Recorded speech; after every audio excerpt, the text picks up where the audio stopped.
ভাবুন তো, আপনার হাতে ধরা এক কাপ কফি, গাঢ় সুবাস, স্বপ্নের মতো মিশ্র স্বাদ। কিন্তু যদি বলি এই কফির জন্ম হয়েছে এক বুনো বিড়ালের মল থেকে, অবিশ্বাস্য শোনালেও এটাই পৃথিবীর সবচেয়ে দামি কফির গল্প, কফি লুওয়াক। দক্ষিণ পূর্ব এশিয়ার জঙ্গলে থাকে সিভেট ক্যাট নামের এক বুনো প্রাণী, আর তার পেটের বিশেষ এনজাইম সেই বিনকে বদলে দেয় এক আশ্চর্য প্রক্রিয়ায়। পরে সেই বিন মলের সাথে বেরিয়ে আসে। বিশ্বাস করুন আর নাই করুন, সেই বিনকে ধুয়ে মেজে রোস্ট করে বানানো হয় কোটি টাকার কফি। সবচেয়ে বেশি কফি লুওয়াক উৎপাদন হয় ইন্দোনেশিয়ায়, বিশেষ করে সুমাত্রা, জাভা আর বালি দ্বীপে। পাশাপাশি ভিয়েতনাম ও ফিলিপাইনেও এর জনপ্রিয়তা দিন দিন বাড়ছে। আর সবচেয়ে বেশি চাহিদা জাপান, যুক্তরাষ্ট্র ও ইউরোপে।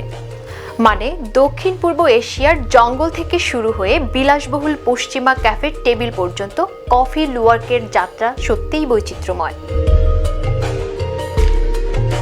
এক কাপ কফির দাম প্রায় $100, বাংলাদেশি টাকার 11,000-এর মতো। আর 1 কেজি কফি লুওয়াকের দাম $600 থেকে $1,000।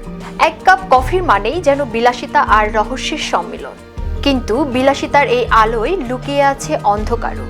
চাহিদা মেটাতে অসংখ্য সিভেট ক্যাটকে বন্দি করে জোর করে খাওয়ানো হয় কফি ফল। তাদের প্রাকৃতিক জীবন ধ্বংস হয়। তাই পরিবেশবাদীরা জোর দিচ্ছেন কফি লুওয়াক যেন হয় কেবল প্রাকৃতিক পথে সংগৃহীত এক কাপ কফি, যার শেকড় জঙ্গলের গভীরে আর ডানা মেলে বিলাসী দুনিয়ার আকাশে। এক কাপ কফি যা শেখায় প্রকৃতির ভেতর লুকিয়ে আছে এমন সব রহস্য যা আমাদের কল্পনারও বাইরে।